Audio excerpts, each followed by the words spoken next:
Olá, bem-vindos ao canal Conhecendo a Verdade, Estamos aqui gravando mais um vídeo para o canal acerca da Palavra de Deus, onde eu quero compartilhar com vocês nesse dia. Um texto que se encontra lá em 2 Coríntios, capítulo 3, E o versículo 6, que diz assim: o qual nós fez também capaz de ser ministro do Novo Testamento, não da letra, mas do Espírito, porque a letra mata e o Espírito vivifica, né?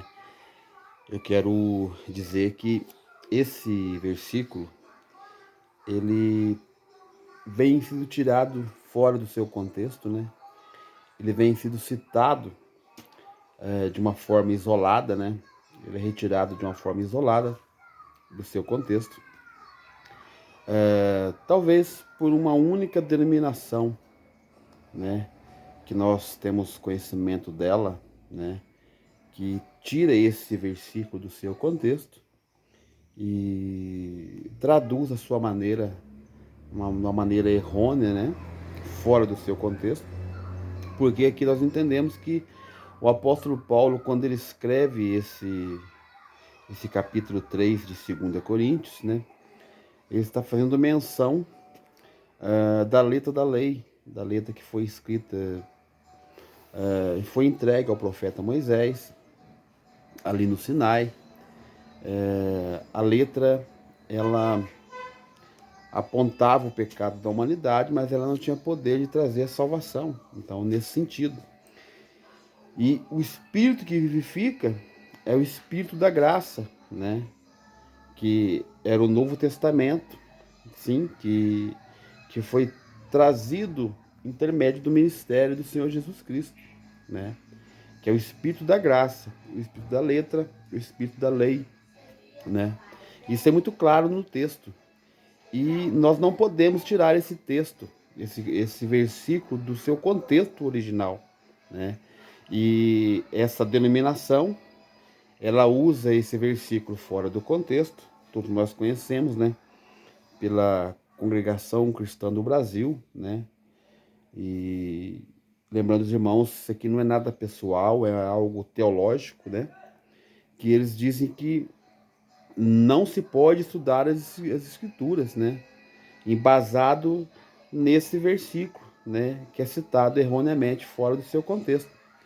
E nós sabemos que o estudo da Bíblia, ele é defendido pela própria Bíblia, Nós vamos ver aqui ao longo dos nossos estudos, eu quero gravar em outro vídeo, e vou te mostrar que o estudo bíblico, ele é instrução da própria palavra de Deus, Porque nós temos que estudar a palavra de Deus, não somente para nosso conhecimento, mas também para ensinar outras pessoas que estão na escuridão, que precisam conhecer a palavra de Deus. Então, a instrução, entender a palavra, entender o texto, e entender a mensagem que está contida naquele contexto, ela é muito importante, E não dizer que não se pode estudar a palavra de Deus por causa de um versículo isolado, de um versículo mal explicado, mal entendido, Nós temos que entender e compreender que a palavra de Deus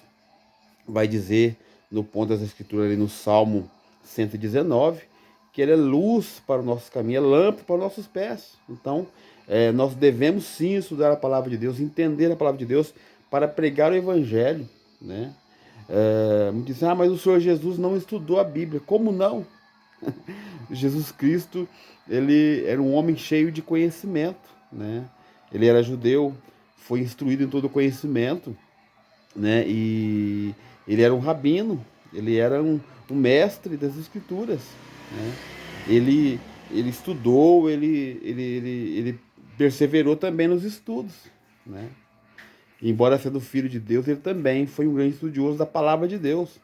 O apóstolo Paulo, um homem que estudou as escrituras, era um doutor da lei, Então ele defendia também o estudo da palavra de Deus.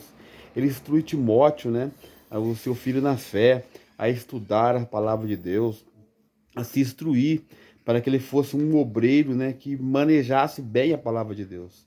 Então, esse versículo aqui do capítulo 3 de 2 Coríntios, ele nos dá base para nós não ficarmos na lei, é lógico, e alguns pontos da lei que continuam, né?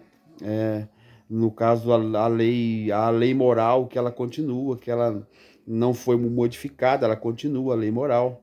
Sabemos que o que mudou foi a lei cerimonial, né? Então aqui esse texto faz menção da lei e da graça. E não é um versículo que combate o nosso estudo das Escrituras, meu querido, minha querida, que você possa estar entendendo o que o Espírito Santo está dizendo na sua vida hoje, de que você deve sim estudar a palavra de Deus, aprender a palavra de Deus, desfrutar da palavra de Deus, né? Porque ela é luz para o nosso caminho, é luz para os nossos pés, enfim, nós devemos estudar a Bíblia, porque para não sermos enganados, para não sermos ludibriados por falsos mestres. Amém? Deus te abençoe, que Deus te guarde, fique com Deus.